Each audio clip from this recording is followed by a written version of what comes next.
Stop doing that, you weirdo. Kisses already? Alright.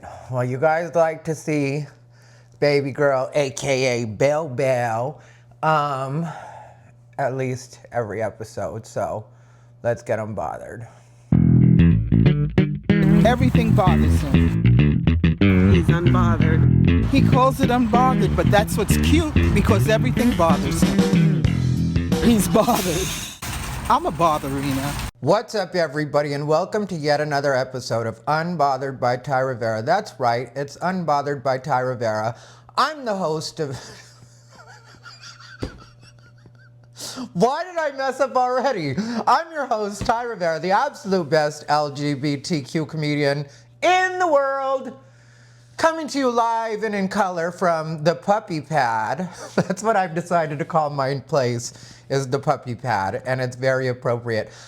We lost a real one, you guys, so I'm just gonna jump right in. I got whips, paddles, dildos, handcuffs, all of that. All right, baby, we'll come and get it.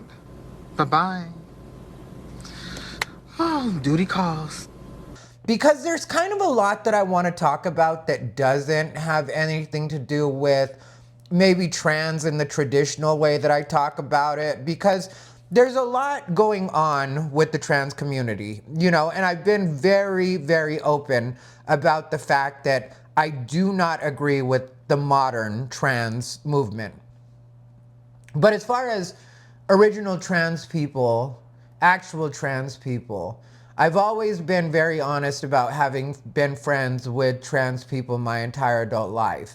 And one of the people that probably made the biggest impression on me is a trans woman that just recently passed away by the name of Capucine Devereaux.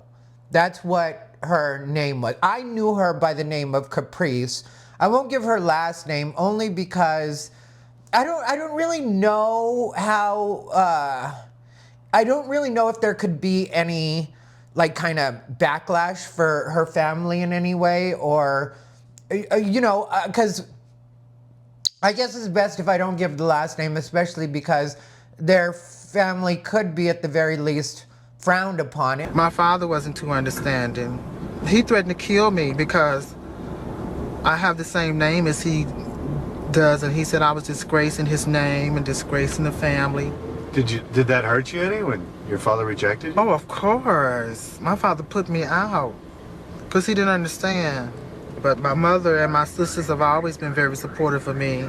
But when I was little, my mother kind of like used to dress me as a girl. Really? And what you have to know is Capucine Caprice, which I knew the name Capucine, I just didn't know that she ever went by that outside of working circumstances. Because, like, I'm not really gonna pay attention to order or anything like that, because I don't know how any of this is gonna come out anyway. But it does relate to trans in general, and it also does relate to just my personal life experience. I haven't spoken with this person, Caprice, in over 20 some years now. It's been years and years since I've spoken with Caprice, probably 25 years at least. And it was because she got mad at me one time. Because Caprice was one of those friends, I don't know if you guys all had these friends when you were younger, but when I was younger, I really used to like to go to the clubs. There was a point where I was like a drinker, but during this time that I'm talking about, this is when I was living in Vegas and I was working, if you know what I mean. I was in S-Work, and so was Caprice. I'm just a plain old little simple transsexual call girl, honey. And Caprice, one of the reasons I kind of would not necessarily want to talk about her family, or use her last name, I should say. Excuse me, but I just felt like having a drink. I needed to wet my whistle. But, because one of the reasons that I'm very sympathetic about trans in general, or old school trans, I should say, is because it wasn't a trend like it is now. When I was younger, it wasn't a trend. And I went into this little barbecue shack. This guy came up to me and looked at me and said, "Oh, you a punk. People like you, I spit in their face." So I said, well, I hope you don't spit in my face. And before I could get the conversation out, he had like that and spit in my face, honey, and all this stuff was in my face and mucus and everything just running down my face. And before I knew anything, I had went into my purse and took my meat cleaver out and laid him dead in between the head of his, in the middle of his 4 eyes with that meat cleaver, honey. And do you know, it didn't bleed right then. Whoa. You just seen the white of his flesh. And I told my mother what happened. She said, honey, you should have killed him. Did he drop? I mean, did he? He just stood there in shock and amazement. And I got my food and left. And one thing that I truly do believe in my heart of hearts is if we honestly do try to look at it from a logical perspective, and we also open up our ideas of what we consider male and female to be within what they actually are. So don't misunderstand me. I'm not trying to push any kind of trans agenda or non-binary or any of that stuff. I'm just saying that as a society, I really do believe that we should be open to males expressing themselves however they want to express themselves in the way that they dress and in the way that they present themselves. And the trade-off for that would be that they would be comfortable continuing to use male spaces. They would be comfortable continuing to compete with people of their own sex. And they would be comfortable still identifying, and if they choose to have any kind of elective surgery, which is what gender affirming care really is. So you've had the operation? Well, I only had the top part done. I didn't have the bottom part done. And because I'm kind of comfortable with my bottom part. So you've had your breasts done? 4 times. Bigger and better and bigger and better. That's one of the problems that I have with people referring to it as life-saving surgery. And you know, I've had a nose job, I've had a chin implant, I've had silicone injected in my face, I've had silicone removed from my face. Having the silicone removed from my face, which was the original version, having silicone injected in your face was the original version of gender affirming care.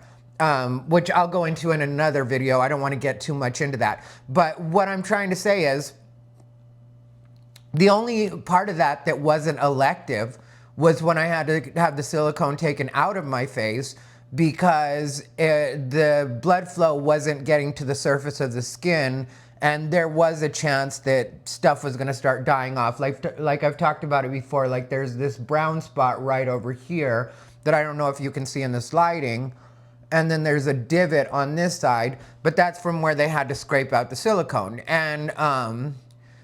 And so what my point is that if anybody chooses to get elective surgeries, because there's always going to be, probably now that the, you know, Pandora's box has been open, there's always going to be people that want to have BBLs, whether they're male or female, because there's males that don't pretend to be anything other than males that have BBLs because they just wanted a bigger butt. And there's obviously women that popularized the BBL to a certain degree. And so my point is that if we can have people fully understand that these are elective surgeries, and you can do whatever you want with your body after you get to be an adult, you know, that's your choice. It's your choice, it's your money, you're doing it on your own dime. And so my point is, I've been a very strong proponent for this for quite a while now, where I've just been saying that the way to end what is considered to be trans is if society is able to expand their definitions of what they consider these things to be, or what they consider to be acceptable within your own sex. Not having to change anything, not having to identify as anything else, not even having to say you feel like anything else. Just, I want to dress this way because I want to dress this way. You know, and that goes for men and women. And I think that that's a much healthier place to be. But one of the reasons that I have so much compassion for old school trans people is because, like I said, it wasn't a trend and it wasn't popular, and they did face a lot of discrimination. So I guess you've never been a victim. I've been a victim. Oh, you have? I went through a lot. And in Chicago, the police used to just beat you up because you were you. And that's because that's truly what they felt they were in their minds. Ever since I was like 11 or 12 years old, I really felt like that I was a girl and then I wanted to be a girl. And I've always said that I wish that we could do more studies into that, or they would allow more stuff, which the LGBT community is the one that doesn't want to allow these studies, because they want to push this idea that trans has to be a thing and trans is natural. No, it's actually not natural, in my opinion. It is something that I think that people pick up from, you know, what they're kind of, what's projected onto them when they're younger. So anyway, I'm talking about Caprice, and my point with Caprice is Caprice was an old school hooker. I had a good night. This one guy gave me $350 just because I was pretty. What? So my night wasn't a total waste. Thank God I got an ad in the paper. He didn't want anything for that? He wanted me to penetrate him, but I couldn't do it. So I put a condom on my finger and got behind him and humped on him, and he thought that I was doing it. You meet guys mostly through your ad? Yeah.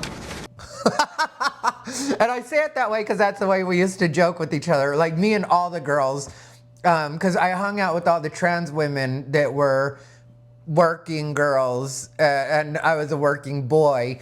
And we used to, like, that was a very common greeting. And we'd say it annoying just like that, you know, hey, hooker. And it's just silly and fun.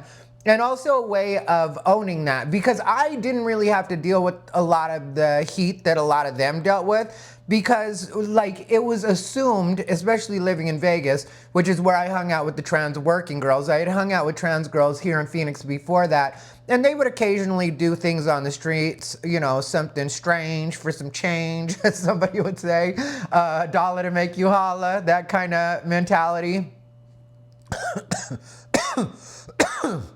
And you know, all of this like may sound, excuse me, a little put on to you guys, but really this is like a very natural way for me to talk. Like, you know, if you ever see me around other people that have been in S work on any level, I've said it before, like you'll really see me like come alive, because it's just something that I can discuss very freely and knowledgeably because I was so involved in that world. And but my point is, because Caprice was considered a sissy, she got kicked out of her house.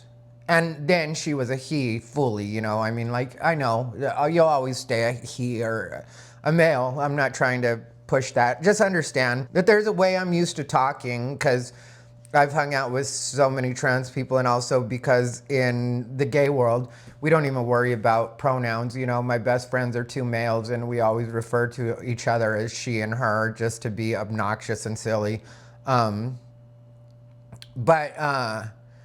So if you get put out on the street and you don't have anyone to take care of you, and it wasn't like today where there's all these, because like I said, Caprice was several years older than me when I met her.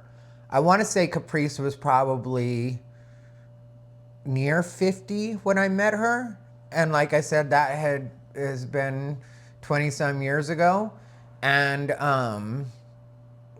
so from years old until when I met her, when she was in her at least mid 40s, probably at least 45, 46, something like that, she had been working the streets. And there was a point in the 70s, or maybe early 80s, where because she showed me pictures, I wasn't around in the 80s like that, you know. I was around in the 80s, but I was young, a child, literally a child. But by the time I caught up with her in the 90s, she like had shown me some pictures of her in the 80s, and she really did look like Shaka Khan, and she was beautiful. Like, she really had made herself into, she had the silicone. She was one of the first people that cautioned me against silicone. But she had gained weight by the time I had met her. She had had a phase in the 70s, 80s where she had really been partying hard, and she was very open about that. Like she had been a big drinker, that was her thing. And I wish I remembered more, but I just don't, but I remember her, the person. And some people recognize her from Taxi Cab Confessions. That's kind of the only TV appearance that she would be recognizable from if you ever saw that episode of Taxi Cab Confessions. But she had really turned herself into something beautiful. And then aging, as we all do, and her liking particular foods and being used to having the metabolism of a younger person and not making that transition, no pun intended, in her older age and keeping her girlish figure, she was bigger and she had, not really kept herself up the way, I mean, and I don't want to make it sound, because she wasn't like a slob or anything, but just, her body wasn't what it used to be, and she wasn't, like, she still had a pretty face, but she wasn't the most passable anymore, I would say. I think that's a fair way to put it. And I'm trying not to be shady here, because I'm not trying to like slam her now that she's gone or anything like that. And towards the end, like we did have a definite falling out, that's for sure. Because she was one of those friends, I don't know if you guys had these kind, but she was one of those people that would call me, like I'd hit her up and be like, do you want to go to the club? Because she didn't have a car. And she lived not too far from the Gypsy, and I lived right on the other side of the Gypsy. But it was kind of a long walk, and so for her, and so I would offer to come pick her up. And she was one of these people that would say she was ready, and then I'd get to her place, and she wouldn't be ready at all. And so I'd end up having to spend an extra hour just sitting at her place, watching her do her makeup, talking to her. And when I was younger, I was a lot more polite about that kind of stuff. Last week, I did the story about my family, and a few of you remarked certain things and kind of told me that I'm too much of a people pleaser. That's the funniest thing about that story is when I was younger, I was a lot more of a people pleaser. But now I'm only like that with my family. That's why it bothered me so much that went down the way it did, because I am like that with them, but for anybody else, I'm not. And so it'll be easy for me to just apply that. So my point is, I appreciate you guys, letting me know that you felt like that's what was going on. And to a degree, you're right. But it'll be very easy for me to fix, because all I have to do is apply what I do with everybody else now to my family as well. And then there won't be a problem at all. But so Caprice would waste my time, and she also would use me to have her help her run errands. And I didn't usually mind, but there were a few times where it was embarrassing, and I think good friends, if you're paying attention, will not only kind of teach you what you want or help you figure out what you want in life, but they'll also help you figure out what you don't want in life. Like I remember one time when me and Caprice were hanging out, because, like I said, she was getting older, and this is going to sound like I'm joking, but it's just a true story. There was a point where she was making a fair amount of her money, because back then we were all in magazines. It wasn't like now where the internet is the big thing. It was like you used to rent or pay for ads in magazines. And the girls' magazines were different from the guys' magazines, and the trans women went in the girls' magazines. Women can never have their own spaces, but it's just true. But for the most part, the guys' magazines were just the guys' magazines. And so I was in the guys, and she was in the, I can't even remember which magazine it was for the girls. I think it was the Las Vegas Weekly, and the back of it is where I think they used to advertise. But anyway, I knew she had ads, and so she would run old pictures of herself, and she had a bunch of different ads running, and guys would call her off of these ads, and she would have them come over, and she had like the deadbolt that has the key on the inside as well. And so what she would do is when the guy would come over, she'd invite him in because she almost strictly did in-calls. For those of you who aren't familiar, if you have a person, a woman of the night, come to your hotel room or your house, that's what's considered an out call. If you go to their house, that's considered an in call. A lot of people will charge less for in calls because they have the convenience of not leaving the house. I personally rarely ever did in calls. I did a few of them. I'm not gonna pretend I didn't, but I rarely did in calls because once you're done, and you're in a hotel room, then you just get dressed and leave. Where if you have them over at your place, then you gotta figure out how to shuffle them out, because sometimes they do wanna linger and they wanna talk to you. It's like that theory that guys have, or that idea guys have, that strippers actually like them or fall in love with them on some level, or that kind of thinking.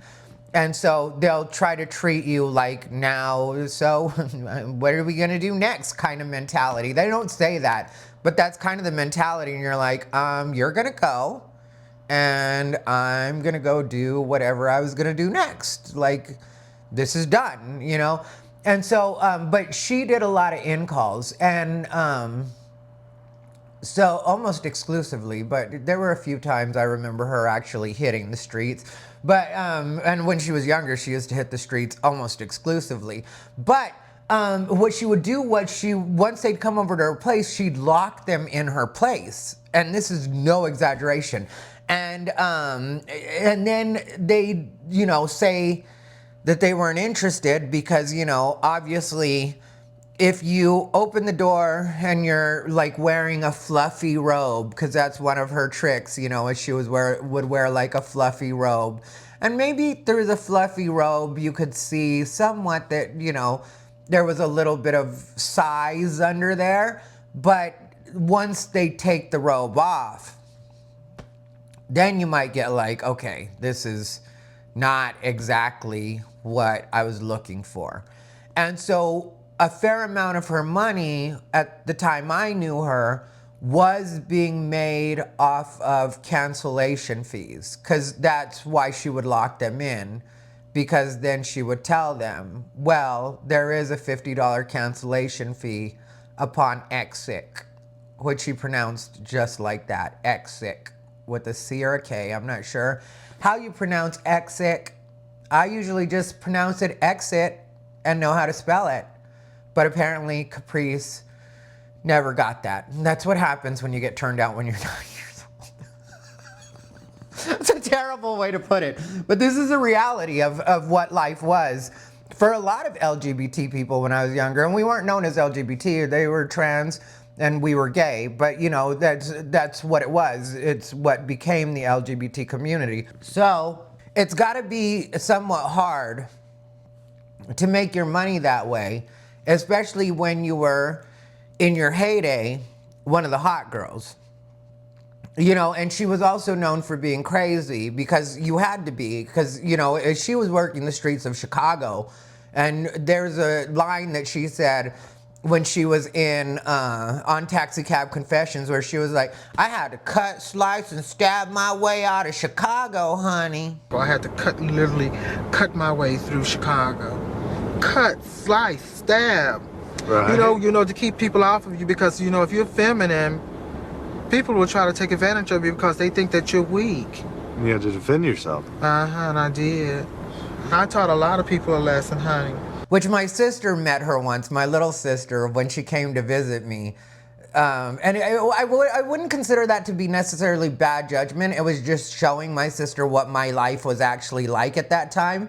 And my sister was probably 15 or 16, but she was already pregnant with their first child, which I know some people judge that kind of thing, but I know my audience isn't the type to judge that. You remember what it was like being Gen X, because I'm Gen X. And my sister, I believe is the tail end of millennial. I believe that's what she is. Or possibly Gen Y, which is the forgotten generation. I don't know whatever happened to Gen Y. But I had my sister come visit me, or she was going to come visit me in Las Vegas. And I thought that it would be an okay idea to have her meet Caprice because Caprice was just one of my friends. That was before I really realized that sometimes street people don't necessarily mix the best with your family. And when I say street people, Caprice wasn't living on the street. She actually had a nice apartment, a decent little apartment, you know. But that's a very common term for what it is. Like, I would consider myself, at this point, not necessarily, but when I was younger, even though I always had a lot of money and like dressed well and had manners from being younger, I would definitely have considered myself in the street people category because we were all running the streets in one way or another. Like, I personally wasn't really one of the like street workers. I tried it one time because I thought it would be fun, and it turned out not to be fun. One day I'll tell that story on here. But so I was working in magazines, and people would call me, well, at the time, page me, beep, beep, beep. Let me see. Let me return this real quick. And I had a 1-800 number as well as a local number for the out-of-towners. And, like, you know, it was in Vegas, so it was a whole setup. It was a thing, you know, that... I didn't even like recognize at the time that I was really running a business, even though I knew that that's what my mentality was, because I never wanted to be broke while I was doing that. And I saw a lot of the guys that were broke, and they'd actually be good looking, and you'd just be like, well, how are you messing this up that you're actually not making money? Like, you're complaining about your rent. My rent is the least of my worries. I didn't even think about my rent, you know? And there were points where I lived in weeklies because I had this thing. I had this weird phase in my life where I don't know why. I mean, like, obviously because I was raised with parents that were together, but I was looking for something like that. And, you know, I would I don't know why I thought I'd be able to find that living that life. But anyway, long story short, sorry to get distracted, but this is my life, and this is the point of this whole exercise, you know. And I'm trying to talk about Caprice, but at the same time, it like takes me in different directions because there's a lot to remember from that time in my life, you know? And so what I was saying about Caprice is she had gotten to this point where she was having to like literally lock people in, and sometimes they would get kind of violent because, and I in a way I couldn't blame them, you know, because they never like full on turned into a fight. But there was one time, because she had a very funny way of saying things, you know, and she was very matter of fact in the way that she would talk. And so one time she was like, honey, this big queen came over my place and I told him it was a $50 cancellation fee upon exit. And I knew she was going with it, so, and she was like older, like an auntie type, you know, that was like kind of her role in my life. One of our other friends insists on referring to her as my mama. She was not my mama, not my gay mother, none of that, but my friend is obnoxious and loves to clown that way. But she was like an auntie type. So I did used to call her Miss Caprice when I'd be talking to her, you know, like show her a little bit of extra respect. And so when she told me, she was like, yeah, this big queen came over, honey. And I was like, and she was like talking about the cancellation fee. And so I was like, and what do you do, Miss Caprice? And he was like, or I said, she said he refused to pay the cancellation fee. And then I said, and what'd you do, Miss Caprice? And she was like, honey, I went ahead and unlocked the door and let him out. He looked at me like he was ready to fight for his life. He ran at me and was like, I didn't get nothing. I didn't get nothing. And he just like... So apparently she had scrambled to unlock the door and let him out. But, you know, it's got to be humiliating to be to that point in that kind of work, you know, because that kind of work, it is all your thing. And that's kind of why I stopped doing it, you know, because like when I first started doing it, because I was very young looking and very stereotypically Latino, more specifically Mexican American looking, now I look a lot more Asian. Everybody says that. I know that. My eyes have always looked Asian, but as far as the rest of me, I did look a lot more stereotypically Mexican American, and that was very marketable, and it would make people very happy. Like when I would show up at the door, they'd be very, very happy because I was exactly what they wanted if they wanted. And my ads all said that I was Latino and, Mexican American, that kind of thing. I was really good at, well, the owner of the magazine that I worked for, or that I worked in, I should say, or rented ad space in,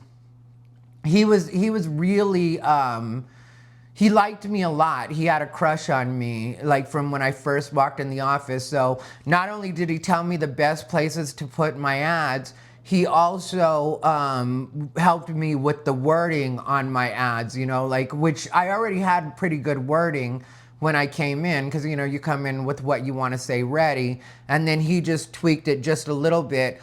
And between his help with the placement and the wording, and then the number of ads I bought, I mean, like, I was making so much money, it was ridiculous. And then he really was helping himself out, though, because I guess he probably could also tell. I think that one of the reasons that he was so attracted to me, because he was really super into me and would invite me to parties and stuff like that. I didn't go to a lot of parties, but I went to some. But one of the reasons that I think that he was so into me was he knew that that was a good investment, because I was going to be paying him, like clockwork for my ads. And I did. I never thought about ads. Sometimes I would literally not think about ads and forget that it was the week we had to pay them, because it was a monthly, I think it was a monthly magazine, or maybe it was monthly. And so once a month you'd pay your ads, And so I would forget all the time, that it was time to pay my ads. I would forget it was the deadline date.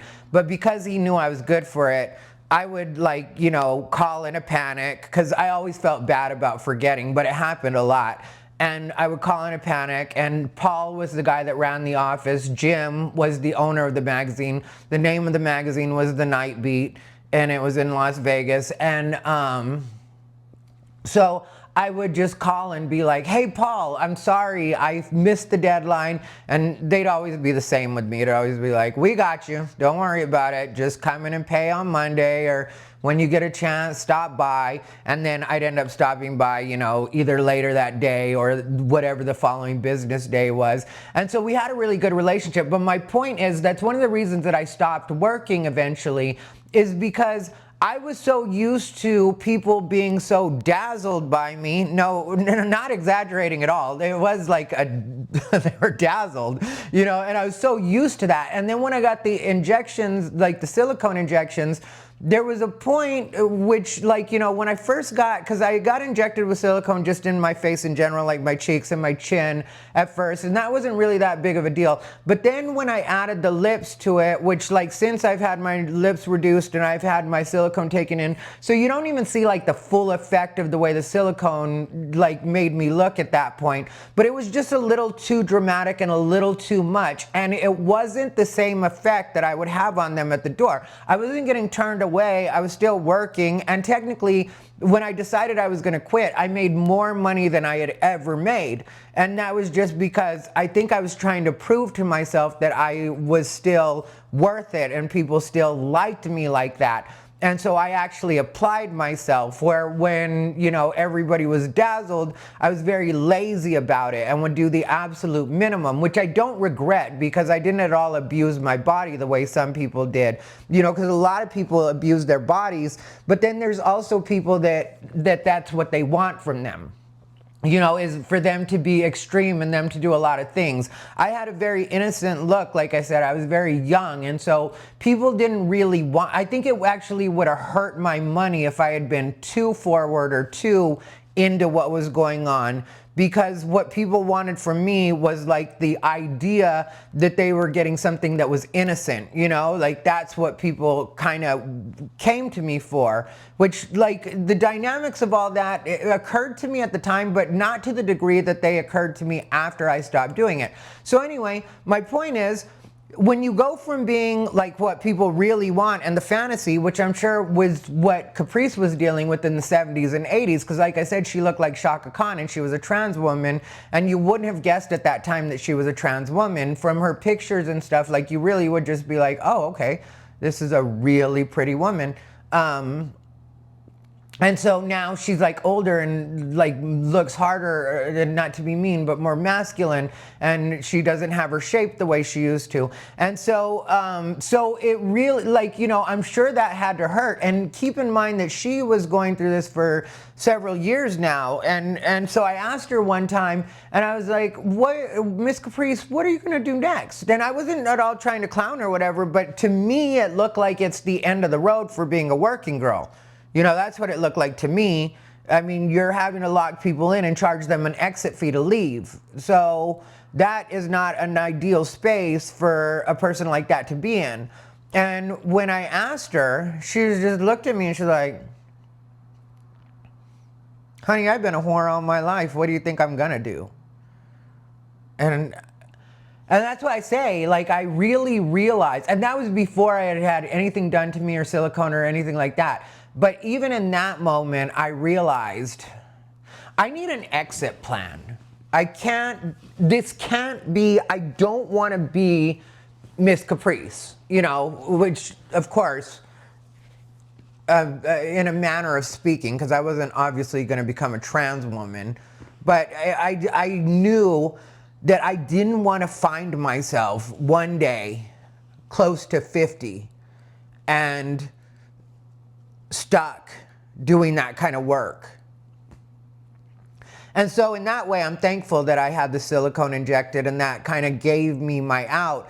And like I said, I could have kept going. Like I really made a lot of money at the end. Like I said, it was pretty ridiculous at the end. But also, I think there was also the fact that I knew I was gearing up to leave, and I knew I was going to need money to figure out what I was going to do next, to buy myself some time, because I didn't have a plan, and I hadn't gone, you know, I have some college credits or whatever, but I hadn't like done anything in the way of education, and I had been working doing that for so long. And so it wasn't like I had an exit strategy, but I knew I needed money. And so, but my point is, so that's where I caught up with Caprice, and she, you know, had an implant rupture, and so she had to, you know, make money to get a boob job. A boob job isn't going to be covered. I think part of it was covered by insurance, which her insurance was like Access.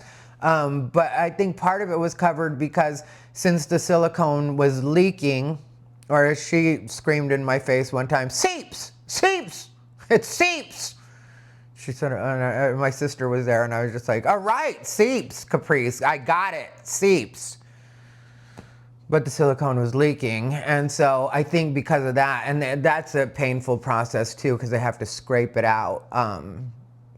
But it's not as risky for trans women as it is for actual women, because with trans women, they don't have the milk glands or milk ducts, whichever it is, the term, but that's what you really worry about when it comes to the silicone leaking in real women. Is that's, I guess, a part of what could lead to breast cancer, or the cancer that they get from the silicone. And so it's not the same risk for trans women, obviously, but it still is a problem. And so, you know, there was that happened, and God love her, she made the money for that, you know, and she was able to take care of herself. You know, that's the thing people have to understand about me when I'm talking about these things, is I'm not at all trying to clown. And, you know, I am very thankful to Caprice for the things that I learned from her in the time that we were friends, and also in the way that, even though she was very hard in the way that she would treat you, because she was definitely from the streets. You know, she had been on the streets her whole life, you know, minus before she got kicked out of her house for being a sissy and wearing girl clothes. And that's why I say, I think that, you know, maybe things would turn out different for people if they didn't have, especially their families, telling them that if you're not this, then you must be that, you know, or if you're not the stereotype of this, the stereotype of the boy, then you must be a girl. And I think that that's what happened to a lot of people from generations past, you know? And I've talked about it on my channel before, my main channel, where a lot of trans people have told me that, you know, my close friends have told me that there are times where they wonder what they've done to themselves, whereas, and they don't consider detransitioning or anything like that. And even Buck Angel said it on his channel before, like that he doesn't know if it were like now, if he would still choose to do the same thing and fully transition the way he has. But he doesn't have an interest in detransitioning or anything like that. It is what it is. But, you know, and I love Buck because he's so honest about that. And Blair White, I love because of that too. And that's what a lot of people don't understand with me and these people is I really do appreciate and respect the honesty. And I think that's the only way we're going to get anywhere. Marcus Deeb is another one. It's very clear about the fact that he's a female that was suffering from dysphoria, and that's why he transitioned. And so what I'm saying is, like, I can respect that that's what these people's reality is now, or what they've shaped their reality to be, and I don't have a problem with that because I can see how that road may have led that way. But if we learn from the past, I think moving forward in the future, that you won't necessarily have to have that, you know, and that's what a lot of these young people aren't getting, is you're doing a lot of things to yourself that you don't necessarily need to do, that aren't going to, in the end, be necessary because people are more and more open to what it is you are, especially if you stay what it is you are. Like, I know that there are plenty of gay men that like girly boys that like really look like women, but they don't identify as women. They're still men. They're still guys, you know, but they just wear the makeup and pretty hair and, you know, really take care of themselves like a woman would. And so, and I think that that's the reason it's a good thing that I was informed that Caprice had passed, because I otherwise wouldn't know. And you know, I've said it before, and I don't think a lot of people have got that about me, is that I technically would consider myself to be more of a part of the trans community than I would like the gay community, even though to me it's all the same. But once they like kind of broke it up, then I was just like, you know, which like not the new school trans community, I mean the old school, because that's who I was hanging out with all the time. That's who shaped a lot of, and when it came to me dating and me interacting at clubs, I was always very comfortable around the other gay guys. It wasn't like there was this separation, but I was most comfortable around the trans girls because they were so open about what they were, where when I'd be around the gay guys, there was a lot of judgment, especially about, you know, the kind of work I was doing. Where with the trans girls, it was so natural because so many of them had stories like Caprice. Like I did an interview on my podcast a long time ago with my friend, and you know, she talked about the fact that I think she was 13 when she got put out of her house, or, you know, she had to go her own way. I think she was 13. And so that's what a lot of people don't understand, because people used to judge that all the time and be like, you know, well, why are they all in that kind of work? Like, why can't they be respectable people? Why can't they work like everybody else? And it's like, because society wouldn't give them the chance back then. It just wasn't a thing.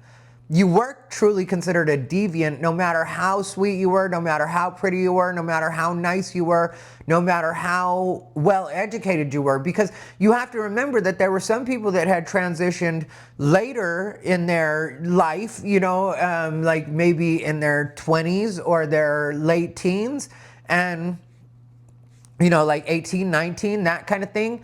And they had already started down a track as far as getting higher education and that kind of stuff. And society just wouldn't let them have any jobs unless they completely detransitioned every day, you know? So, I mean, and at a point, it's not really possible, you know? Like, before you know it, if you're a trans woman and you have breast implants, you got to strap them down and try to make yourself look like a man. I remember that I had a few friends that did that here in Phoenix that hadn't really gone that far in their transition yet. But every day they would go to work and they'd put their hair in a ponytail, like a tight ponytail, so it was all like slicked back, and then do their best to present as masculine, in some cases with like fake nails and, you know, that kind of stuff.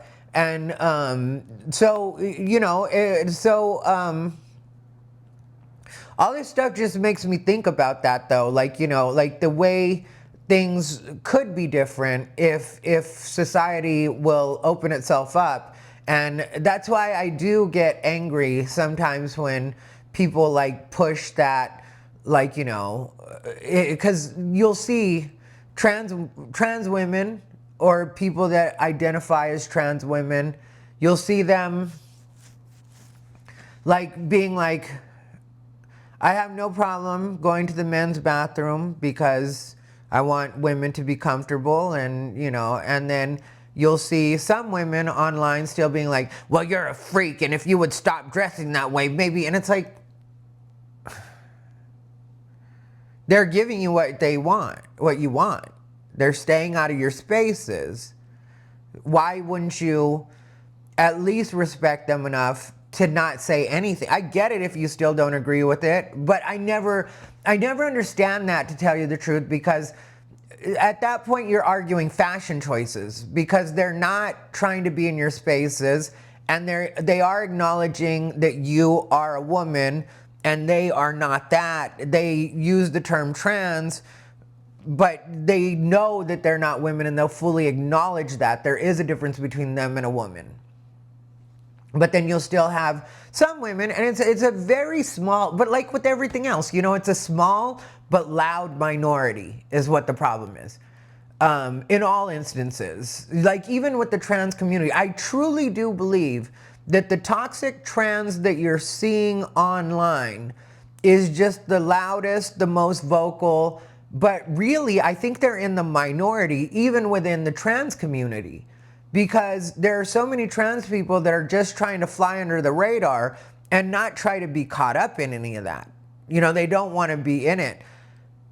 And so, but yeah, so that's one thing Caprice was very helpful with, you know, without even meaning to be, was in showing me what I didn't want to be. Because, you know, when I heard her say that thing about being a whore all her life, and that's just basically what she was going to be, I was just like, that seems grim, you know?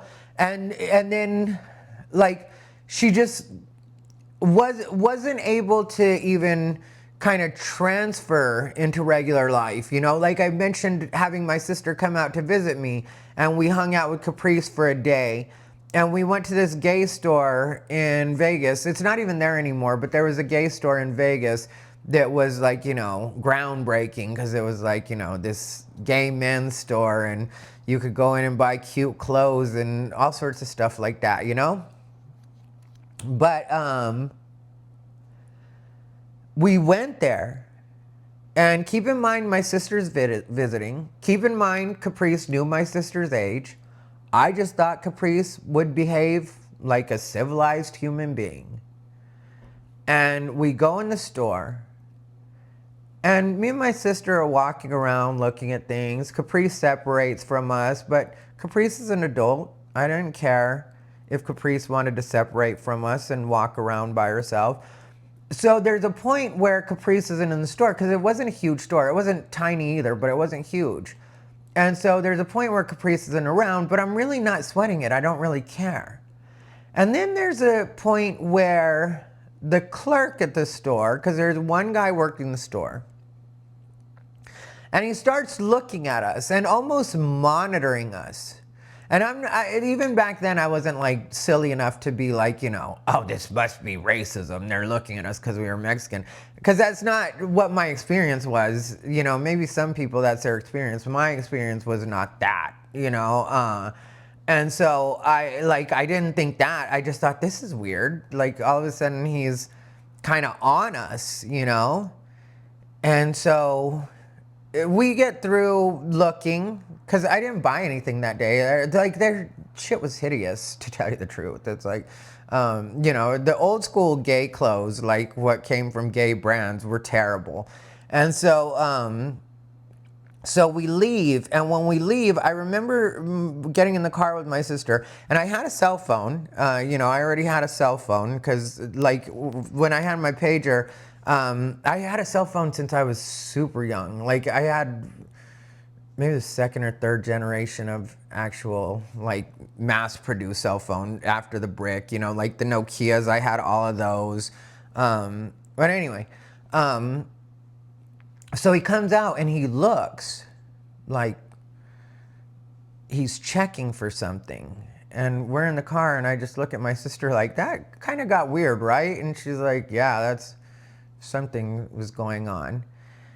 And so I try to call Caprice, but Caprice isn't answering her phone. And that's kind of weird because, like I said, we all went to the store together. But again, Caprice is an adult, so what do I care? So then Caprice ends up calling me, and I was like, where are you? She was like, come pick me up. I'm at this restaurant. And she was at one of the restaurants that was within walking distance from the store that we had gone to. And so I was like, okay. And so I go pick her up, and she gets in the car, and she was like, sorry, girl, I had to get out of that store. This hanger was poking my leg. And she pulls out of her pants a shirt that she stole from that store. And she was like, it's cute. It's very festive, right? It's very festive. It's very cute. And ever since then, my sister has always referred to things as festive. Like when she wants to remind me of Caprice, or she'll be like, it's very festive. But, and I got mad, and I didn't yell at her, but I was very clear with her and very stern with her in that moment, because I was like, Caprice, we were all in that store together, and it made sense for me at that point why that guy was looking at us like that, because something had been stolen. He realized something had been stolen. He saw us walk in with her, and now she's gone and we're still there. And so that made so much more sense. But also, if you're with somebody and they get busted for shoplifting, then you're kind of guilty by association, and that can turn into a thing for you. And I've got my little sister with me, who at the time I told you was 15 or 16, something like that. And so it was one of those situations where it's like, why would you do that when you know that we're with my sister? I mean, it would be bad enough if you did it if it was just me and you, but at least it would make more sense to me, because I could understand you, like, thinking that that's okay. Again, I was never that kind. I was not, like, shoplifting or doing any of that. I didn't have a reason to do any of that. And, like, but apparently she did. And so, it was like one of those times where it just got like, okay, you're, like, in my head, it's like, you're truly, like, that kind of person, like, I can't have you with my sister. And so eventually what happened was there was a particular time where I had asked Caprice if she wanted to go to the club, and she said yes. And then I was like, okay, but if you want me to go pick you up, I don't mind picking you up, but we're gonna go to the club. Like, as soon as I pick you up, we're gonna leave. Because she did that to me so many times that it really was like at the time when I had to be serious with her and just let her know, I don't want to mess around. Like, if you want me to pick you up for the club, I'll pick you up for the club, but I'm not gonna wait in your parking lot. I'm not gonna go upstairs and watch you get dressed. I'm not gonna do any of that. Like, be ready when I get there. And so she said she would be ready when I got there. And then she said that she wanted to go to Blockbuster to drop off a movie. This is how long ago it was, Blockbuster. And I told her that I wasn't gonna go to Blockbuster because, Blockbuster was the opposite direction and far away, and I didn't want to do that. And like I said, she had gotten in the habit of using me to help her run her errands, and usually I didn't mind, but when I say no, and that's it, and I just wanted to go to the club, and I didn't want to go to Blockbuster. And so she gets in my car, and this time, like, maybe she kept me waiting 10, 15 minutes. So that was a little annoying, but it wasn't as bad as some of the times that she had done it. And so, like, progress, not perfection. That's the way I saw it. And so I didn't make a big deal of it. And so she gets in my car, and then she was like, where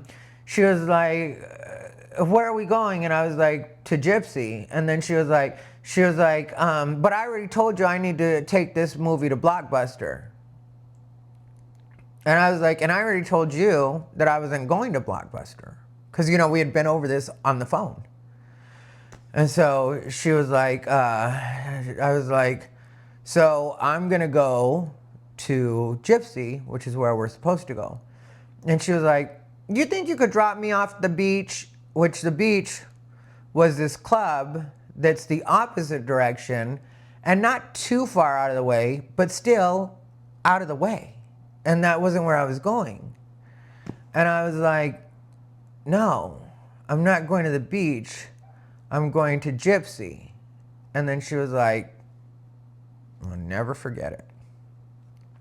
No, I really think you're gonna go on ahead and take me to Blockbuster so I could drop off this movie like I told you. And I was like, I'm not taking you to Blockbuster. That is 100% not happening. I'm not taking you to Blockbuster. I'm not taking you to the beach. If you want to go with me to the Gypsy, we can continue to the Gypsy. If you want me to take you back home, I can take you back home. I have enough time for that. But I'm going to Gypsy. And we were right on the corner of Flamingo and Paradise, if you guys are familiar. And she decided to just get out of the car at a red light. And then that was the last time we ever hung out. That's not the last time we ever saw each other. That's not the last time we ever talked. Or, you know, like, I wouldn't say talked. I would say had an exchange, because there was a catty exchange between us at a point when we ended up at the same party together. And, but I kept it chill because the party was full of trans women. And what I had to say to her wasn't going to be very trans friendly. I was pretty done with Caprice's antics and that ghetto. Like, I've never been good with that. Like, you know, when it comes to true low rent, low class behavior, which has nothing to do with money. You can, you know, you can be, I've met people that were really raised poor, that had good manners and actually knew how to carry themselves and treat other people with respect. But Caprice was just ghetto in that way. And in a way, like I said, looking back on it, I couldn't really blame her, because when you get put out on the streets till that big age, you know, 40 something, you're doing nothing but, there was a point when she was known for carrying a meat cleaver in her purse. I used to carry a meat cleaver also in my purse. Like when she said she had to cut, stab, and slice her way out of Chicago, she wasn't lying. That's really what she did. You know, she really had lived a life of survival. But when I was going to high school, kids used to pick on me, and they used to chase us home, and I used to come home out of breath and everything with my clothes all tore up. And so my mother gave me this big butcher knife, because I'm from the west side of Chicago, and it's kind of rough. And I put it in my notebook, and she said, the first one that comes towards you, like they're gonna try to hurt you, she said, you pull out that butcher knife, and you tell them if they come another step, you're gonna cut their heads off. And I did it. And so I know it may sound terrible, but I would imagine, because, you know, she was already pretty close to public assistance only when I met her. And I would imagine at her stage in life, more recently, she probably was all public assistance and figuring out hustles like that. I'm sure a trick here and there, you know, but so it might have been God's grace that, you know, allowed her to ascend, let's say. And I do believe that, you know, I do believe, and I'm not trying to sell you guys on my religion. I'm not trying to sell you guys on anything. I'm so not about any of that. I just try to tell you guys how I think. But I really do think that you have to do something truly terrible to not go to heaven. So even though Caprice was ghetto and she spent her whole life living in ill repute, I do think that she, you know, and that's what I sent my sister, because I forwarded that to my sister, you know, like the announcement that Capucine had passed away. And my sister, like, sent like a sad face, I think is what she sent. Yeah, I think it was a sad face. And then I sent her, yeah, Miss Caprice is cutting, slicing, and stabbing her way to her way to heaven as we speak. And then my sister responded with, that she is. And I do believe that, you know, and I honestly, I'm sure that Caprice earned it. You know, I mean, like, she taught me a bit, and she wasn't a terrible person. And I don't hold on to things the way I think a lot of people think I would. You know, I'm probably not as petty as a lot of people think I am, or like would think I am from maybe social media or those kinds of things. But, you know, but yeah, I wanted to talk about her a bit because I do feel like it's important to honor these people that did in some ways come before us and maybe taught us a little bit, you know, and maybe from those stories the world could learn a little bit, you know, because like I said, there's that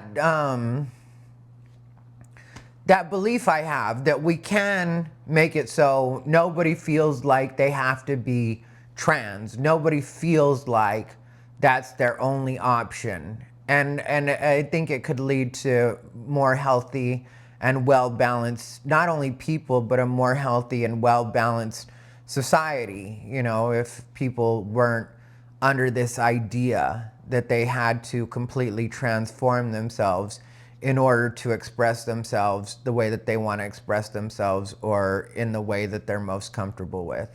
And I hope that makes sense, but you guys can let me know down below in the comments. Stay unbothered. It's a living, honey. It pays the bills.